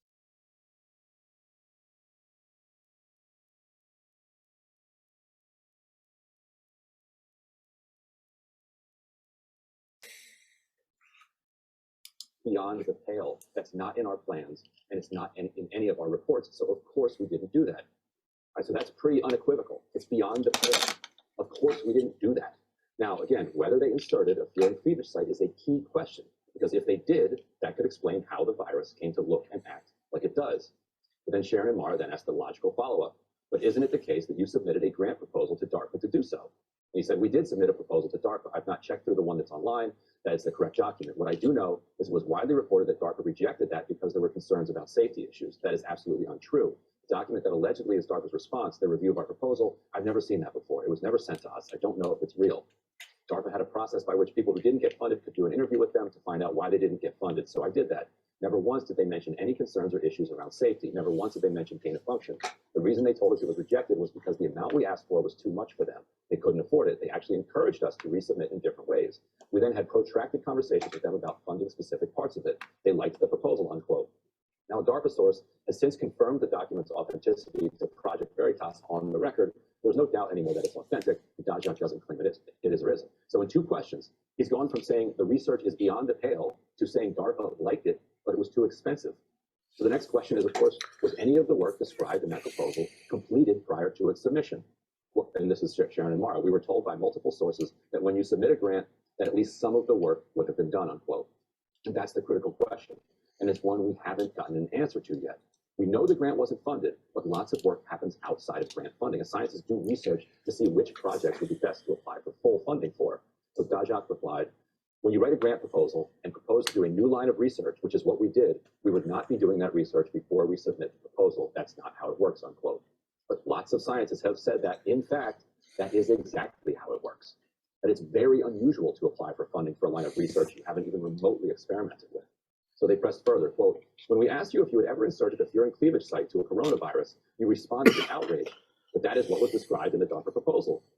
And Daszak responded, no, what you said is, did we insert a furin cleavage site? And what I said was, of course not. If we had done that work with the Wuhan Institute of Virology, it would have been published by now. It would have been made public in our reports to the NIH. The DARPA proposal was not funded, therefore the work was not done. Simple. Okay, but again, it's not that simple. And then the next back and forth, he allows that perhaps a colleague of his in North Carolina did some of this work. But if you acknowledge that you proposed to DARPA to insert a furin cleavage site, And he says, I refute that that was the goal of the DARPA proposal. The idea was not to insert a furin cleavage site in a virus to see what happens. That's not what was proposed. The proposal was to look for those polybasic cleavage sites, that's another word for furin, in nature, because we knew that that has the potential to make a virus more able to infect people and move from person to person. If we found mutations around that polybasic cleavage site that looked like it could be evolvable, the idea was then that Ralph Barrick's lab at UNC would do some work to see how evolvable that site was. So that work never happened if the proposal was not funded, unquote. And so in later exchanges with the Intercept reporters, he says he doesn't know if Ralph Barrick did that work, but he doubts it. Now, the interview began with Dajak calling it all beyond the pale, but halfway into it, he started making a rousing defense of it. The reporters told him, quote, some virologists were dismayed to see the insertion of furin cleavage sites in this proposal. I don't know why he says, I don't know why anyone would be dismayed at that, because furin cleavage sites were first researched in the influenza viruses. And it's well known that that's something you should look for if you're interested in viral virulence factors. Second, there's actually a published paper from way before our proposal was submitted, way before the pandemic, where a group actually inserted a furin cleavage site into SARS-CoV-1. So we were right to look for that. And I think the proposal stands as a valid and actually quite predictive effort to understand the risk of viruses. You've got to look at the big picture of why we do this research. We're not doing it as a sort of academic interest. What would happen if you put a cleavage site here? No, this work is done to say what viruses are there out there in the wild that have the potential to emerge in people, and can we do something to stop them? Develop vaccines, develop therapies, stop people making contact with those animals, unquote. Across the country and the world, mask mandates are look who. backed up on many. Now, the earlier experiment he's talking about only involved the spike protein, not the full virus. So there was actually no risk of it escaping, which he must know. And so Kimmy starts with, this is outrageous, beyond the pale that we would do research like this, and then finishes with, it's really important research. Yeah. It should have been funded. Well, and the best point that you make about this is people don't just apply for grants on theoretical. They have to have at least done something in order to then say, now we need millions of dollars. And they're asking for a lot of money. And this is just the same principle for business. If you're going to go and look for a venture capitalist or a funder of some kind, you have to have something to show them, right? Some kind of prototype to say, look, we really think this would work, and this is why we think this would work. And so we think you should invest all of this massive amount of money into that. So that's where it gets really scary, is that if they were just looking into this, in order to get the funding, then maybe they wouldn't have had all the checks that you normally would get when you have full funding, because then you could put all of that into place. So you're kind of playing around. I actually thought the most weaselly thing he says is at the very end, when he starts defending it and say, well, we do all this research, not just to experiment, but because it's important, because we're going to come up with all these things to combat these mutant viruses we're inventing. But there's no there's no explanation there for why any of this research is necessary. Right. Like the vaccines we developed were not because we had done that research. The same thing with the therapeutics. We didn't learn anything, and he doesn't even really explain what we're supposed to learn. He's like, we're doing this to learn more about these really scary viruses we're potentially creating. Well, what are you learning other than you can get a lot of people killed with them? Yeah. Right. Yes, no, we've definitely learned that. And the throwing it to Ralph Barrick at UNC was also fascinating to me. It's like, so in other words, he's saying we were going to look for these furin cleavage sites in nature, and then we were going to send them to Ralph, and Ralph was going to mess around with them at UNC. And and then they're like, well, did Ralph do that? I was like, I don't think so. I don't think so. Yeah, and what this does is, we do a little better than that, maybe. Well, ever since we started talking about the lab leak theory, this was like in early March of 2020, when that started to really kind of crop up, or late March in 2020, the Chinese actually were starting to point the finger back at the United States and said, don't blame us, look at your lab as well in North Carolina. Don't look at just us. If you're going to implicate us, and we can implicate you, so everybody should be investigated on this, because there's a lot of potential sources where this could have come from. So now it sounds like maybe we do need to be looking at everything. Right, and so both sides were like, you know what? No. Right, and that's what they're doing. Let's not look at Wuhan, let's not look at North Carolina. Yeah. Let's find a bat. Oh, we couldn't find a bat? Never mind. Right. Don't worry about it. I don't think anyone who is remotely, even like 1% curious about gain of function and lab leak would be put at ease by that interview. No. that was not setting anyone at ease. That was alarming, in fact. There's a ton of great stuff in it, because they know this issue back front and back. And so it was nice to see them kind of go back and forth. They didn't let him get away with anything. Yeah, no, good. All right, so as they said, that's everybody can go to the article with that interview from a few days ago at The Intercept. Look at it. But well, I know Ken is going to have some things to say, so let's start with you, Ken. You got to unmute. It'll probably take 5 or 10 years before they start to remove the redaction of the data from the reports, false reports that were leaked and this and that. It's obviously from the behavior of Mr. Fauci at the hearings. I never saw anybody with a guilt more guilty. Yeah. No, I didn't. No, you're an idiot for saying that. You're just going all over the place. So it's it's guilt all over the place. That exactly what happened. He had a meeting and said, "Shh, quiet, don't tell anybody about this." And but it's also true. The labs all over. I thought there were labs all over the world. Now there's reports coming out that there were 28 or 30 labs in the Ukraine. So they're all over the place. And maybe the reason for that is to avoid liability and culpability if something goes wrong. So, and to avoid oversight and surveillance in the U.S. If you have labs and you have all these people who want to be whistleblowers and go to the press and everything in the U.S. But if you stick them in the Ukraine or some other place where it's more nefarious. There are labs in Georgia, too. And you mean in the state of Georgia or the country? Yeah, I'm sure. And that's the ones that you've had allusions to. Perhaps there are some in South Africa and Nigeria and Iceland and Venezuela and Chile and every other not country. Venezuela now, but yeah. Well, why not? And they've got labs down there working on concocting cocaine, don't they? Well, so they have, and there have been credible allegations it's just a mess. that we used biological warfare in Cuba. I think that the main thing, the main thing that can be taken out of on this is the absolute irresponsibility of the press to cover stories and to just go along with the general consensus. Oh, everybody who's anti-vaccine is a maniac. Is a fascist, Nazi, racist, pedophile, Right, did I leave something out? Oh, he hates Martians. If Martians ever come here, he would hate the Martians. No, he is. He wants to kill little dogs. Kill dogs, yeah. So it's the press that's negligent in doing investigative reporting and displaying it, and all you have is people like RFK's son, Well, it sounds Robert like Kennedy Jr. Jim had a response to your comment. Yeah, so there's lots of things. Wait. I know that don't start talking about flat earthers. Sure there's limits, there's thresholds, but I'm going to tell you something about that. Now just listen to me for a second and I'll give it up to Jim. I want you to know that at least 50 to 60% of the American population believes there is such a thing as an ego, a superego, and an id, just because Freud said there was. That's the only evidence that there is an ego, superego, and an id. But 60% of the people that's it. That's what there is. They just take it on the word. Freud said so. So, you can accuse people for any way you want. But if somebody comes up with a theory that is in violation of contemporary wisdom, that's got to be looked at. Come on.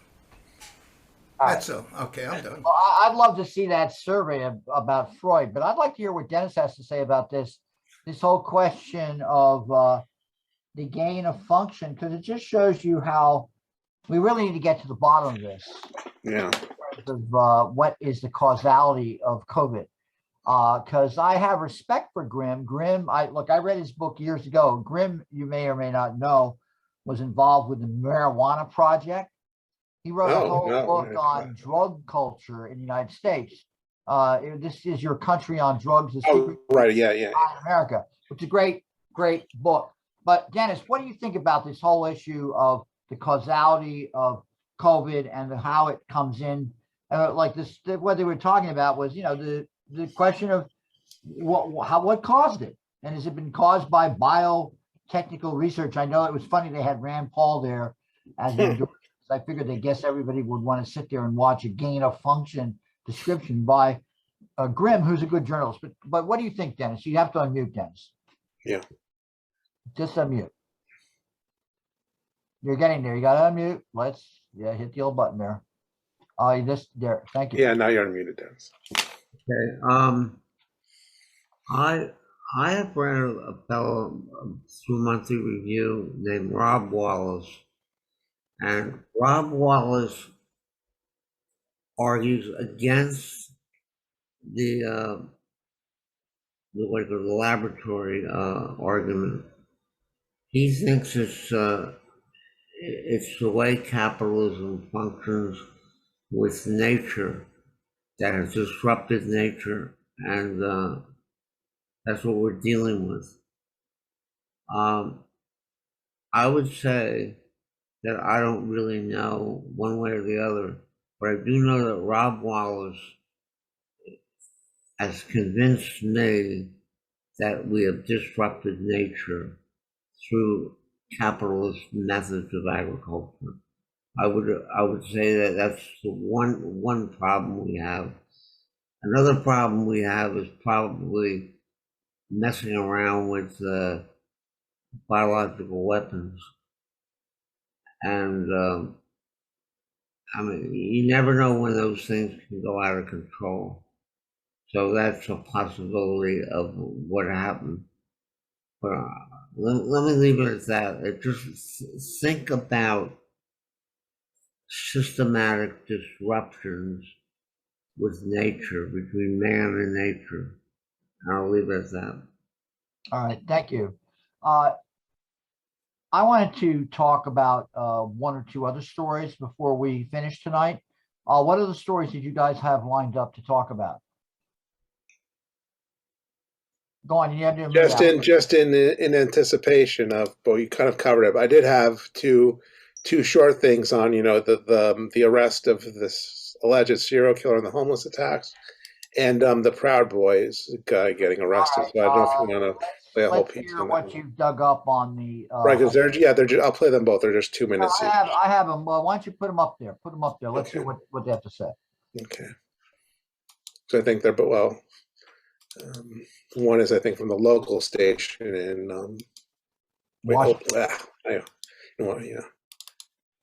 and the other is in Miami, where I think the Proud.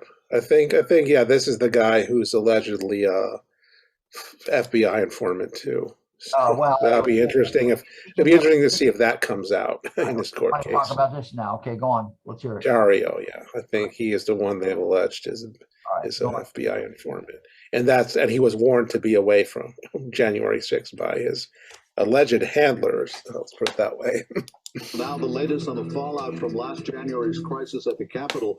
Former Proud Boy leader from Miami, Enrique Tarrio, will remain behind bars as he faces charges in connection to the insurrection. CBS 4's Ted Scouten spoke to Tarrio's attorney and joins us with that reaction as well as what the prosecutor has to say. Ted?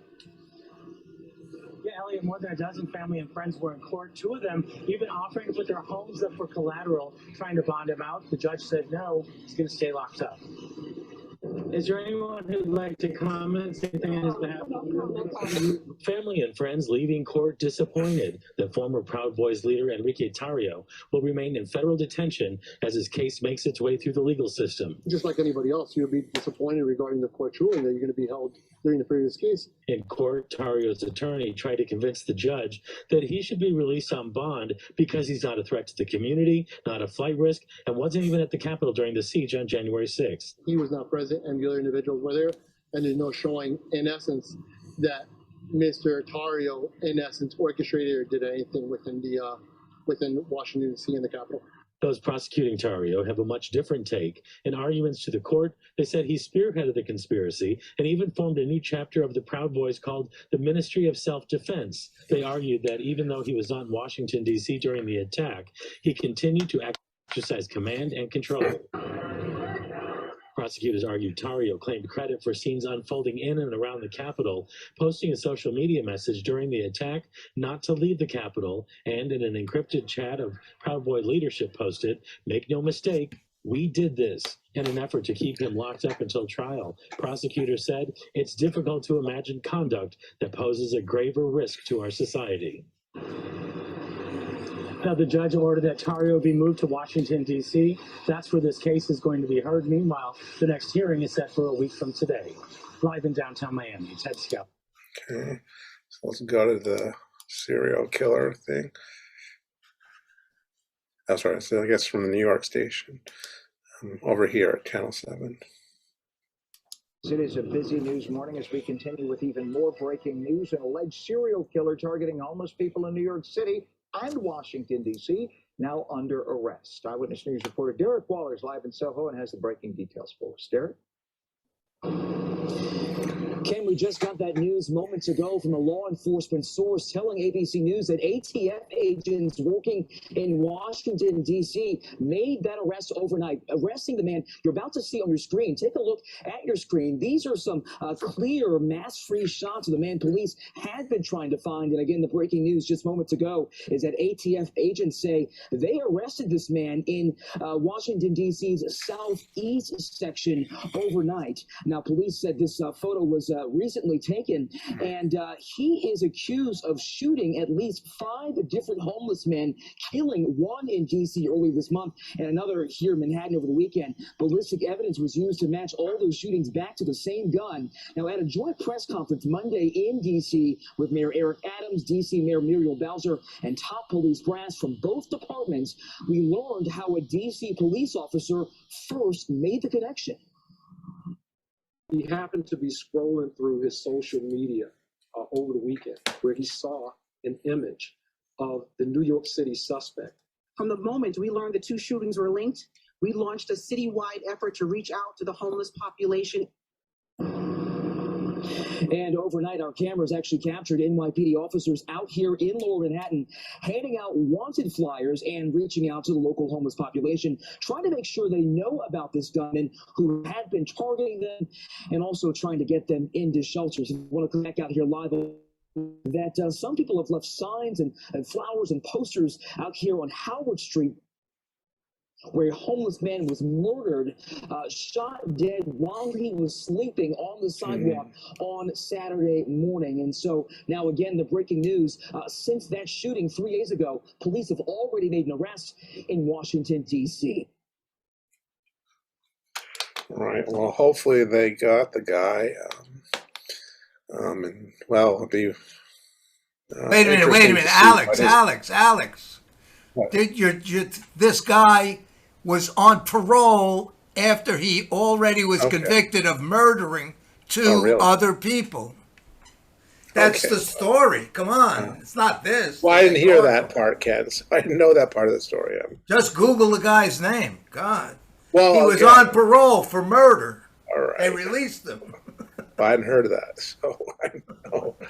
But okay, so yeah, but well, the interesting thing for me would be what his motive was. Obviously, he's targeting homeless people. So, what is his gripe against them? It was the 2 people he had murdered before. Do they say how? And yeah, I think I recall. Let's just bring it up. Just Google his name. Google his name, because let's not leave this. I don't want to make up a story. I do make up stories, but I don't want to make up a story in this. You got his name there? Gerard Brevard. Here, yeah, I got it. I have the Times. I'll put it up now. His name is Gerard Brevard. Yeah, I have the Times. Okay. The 3rd. Right. So he's 30 years old. History of mental illness. Okay, it's kind of not surprising. Assault charges. Here it is. Okay. Murder multiple homeless people in 2022. That's this one. Wait a minute. But see, what's fascinating is why is this guy... Okay, so here, he had been homeless himself. Yeah, but why is he going around doing this? What's his motivation? What does it mean to have somebody like Jack the Ripper going around killing people? Like, we know Jack the Ripper killed, like, working class prostitutes in London. Why is this guy running around doing this? Okay.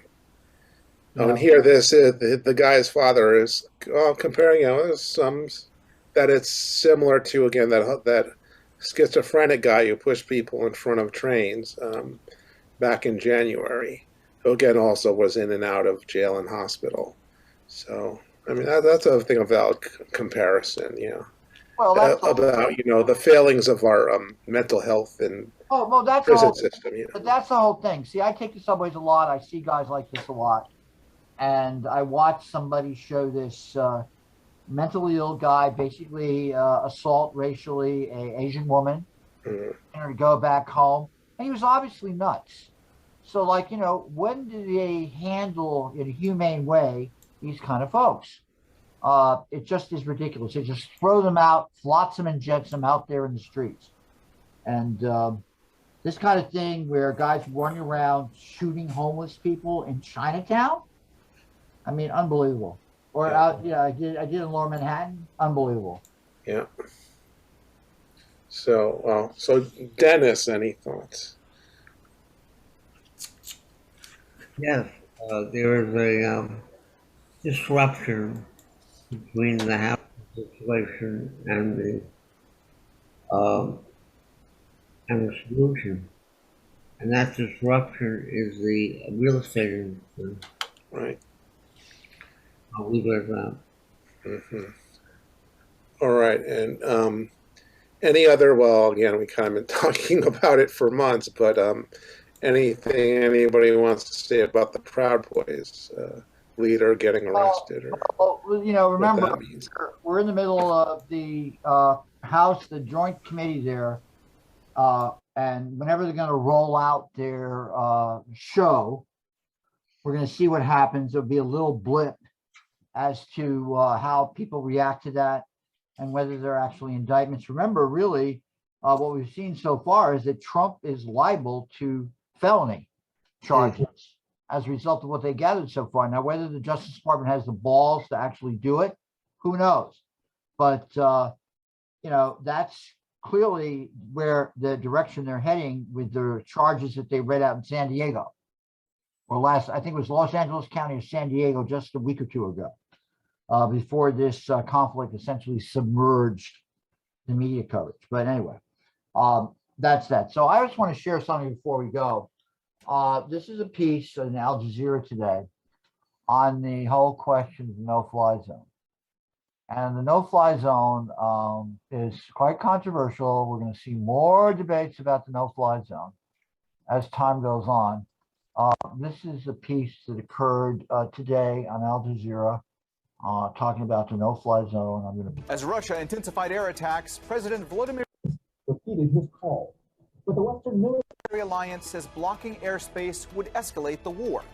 So who's right? This is Inside Story.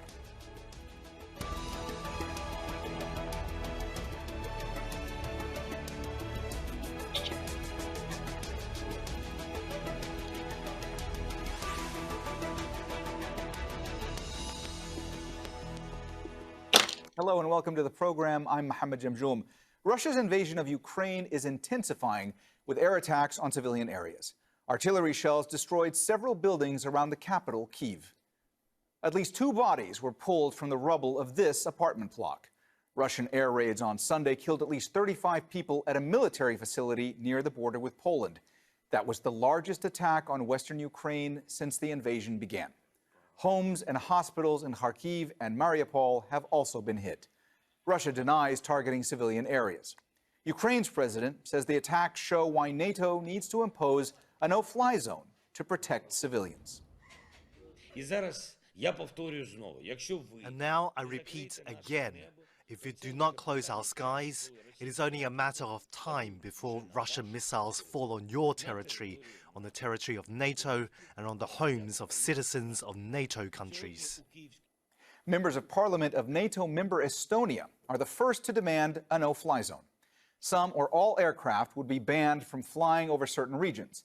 Any pilots violating the order risk being shot down. No-fly zones have to be enforced by military means. NATO could end up engaging directly with Russian warplanes, making the alliance direct participants in the Ukraine war. NATO and the U.S. previously imposed no-fly zones when only one side had a powerful air force, such as in Iraq and Bosnia in the 1990s, as well as during Libya's civil war in 2011. Google Fi, a phone plan by Google. Save up to $400 when you join or add a line. With Fi, you'll get end-to-end encryption.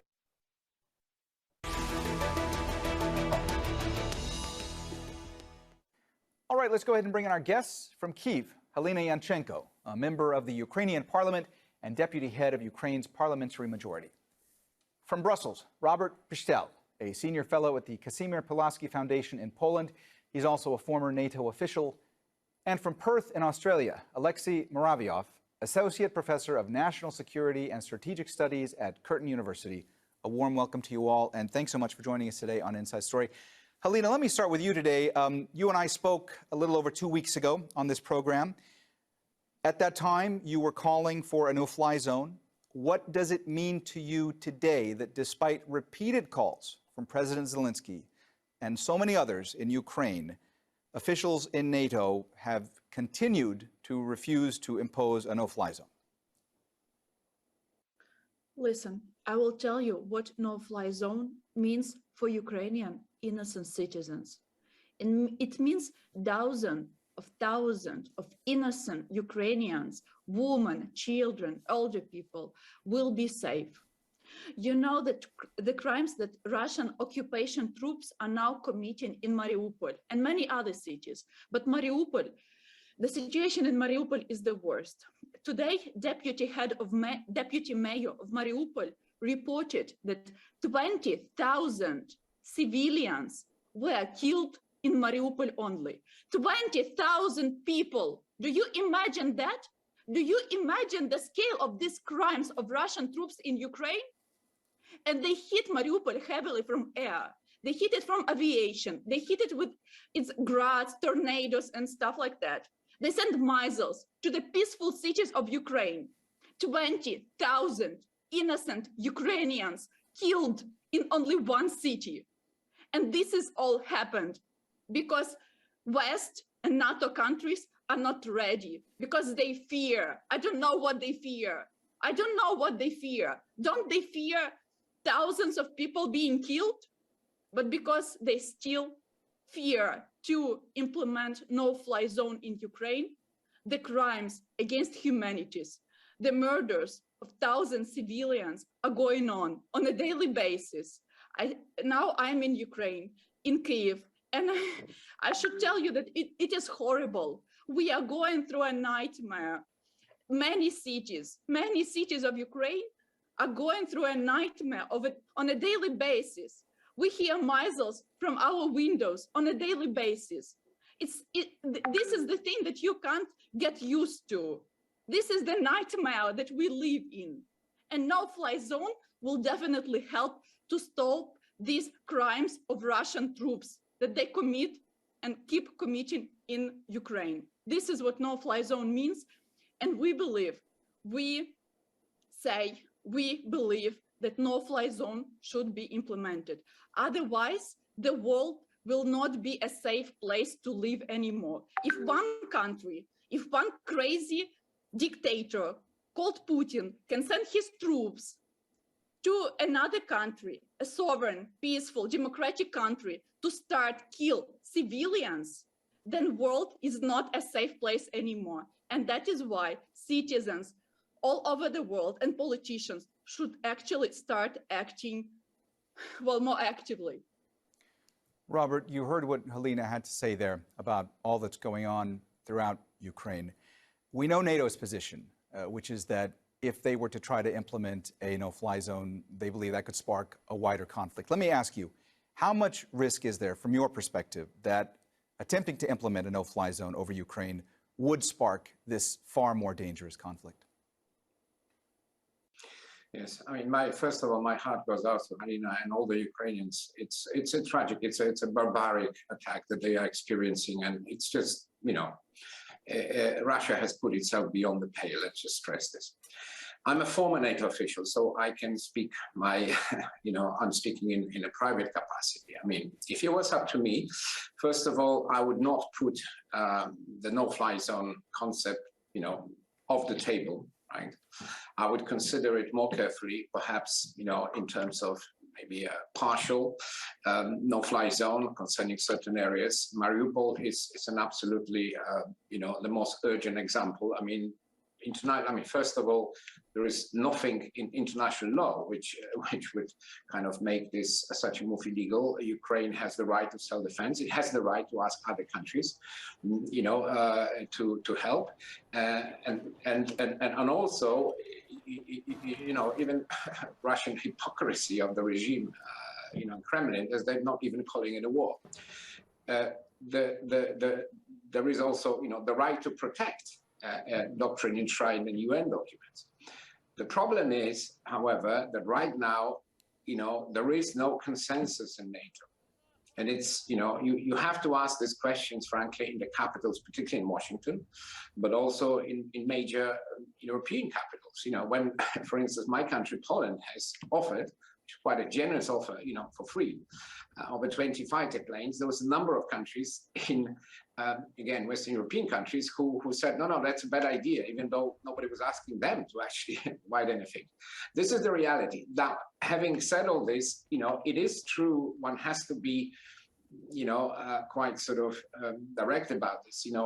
No-fly zone would mean war with Russia. It's as simple as that. Would bring, it's not just about sending a few planes here and there, it's about neutralizing the actual potential which Russia is using. I mean, for example, the attack on Everett, which is very close to the Polish border, took place, was from the Russian territory, apparently, right? So it would mean actually neutralizing, a lot of infrastructure and perhaps even attacking Russian, Russian planes, both in Ukrainian, maybe Russian. So, this is very, very serious stuff because, we're talking about the potential World War III. And I can understand, the reasoning provided by a lot of leaders in NATO countries, and you need, as I said, consensus. You cannot have no-fly zone, done by a few countries. But at the same time, the moral case for doing more than it's being done today is growing stronger every hour, not even every day, every hour. Alexei, you must have heard Robert there talk about the fact that if this escalates, you could have World War III on your hands. From your perspective, is there a chance that NATO could reverse its decision, that they could establish a no-fly zone? What would need to happen in order for that to occur? Look, I mean, one of the ways how it can be done, first of all, we need to talk about practicalities. Even if NATO would hypothetically decide to introduce the no-fly zone now, it will face certain operational limitations. It will be limited by the operational range of its aircraft, which will have to operate from NATO airfields, because if they will try to deploy their assets inside Ukraine, they will be designated as targets by the Russian military. So in order to not to create more escalation and certainly create this threshold beyond which the conventional phase of the war can become an unconventional phase of the war, I think one way or another it has to engage in some sort of a consultation and dialogue, as absurd maybe, as hypocritical as may sound, with Moscow, about introducing, as the previous speaker just mentioned, perhaps a partial no-fly zone, for example, in the first instance, or western parts of Ukraine, whether it's manageable from the logistical perspective, and where there is still limited use of Russia's offensive air power. And that may create a degree of sort of division of responsibilities over Ukraine, again, as horrible as it may sound, because we're in the middle of a human. All right. So that is the argument for a no-fly zone that we hear.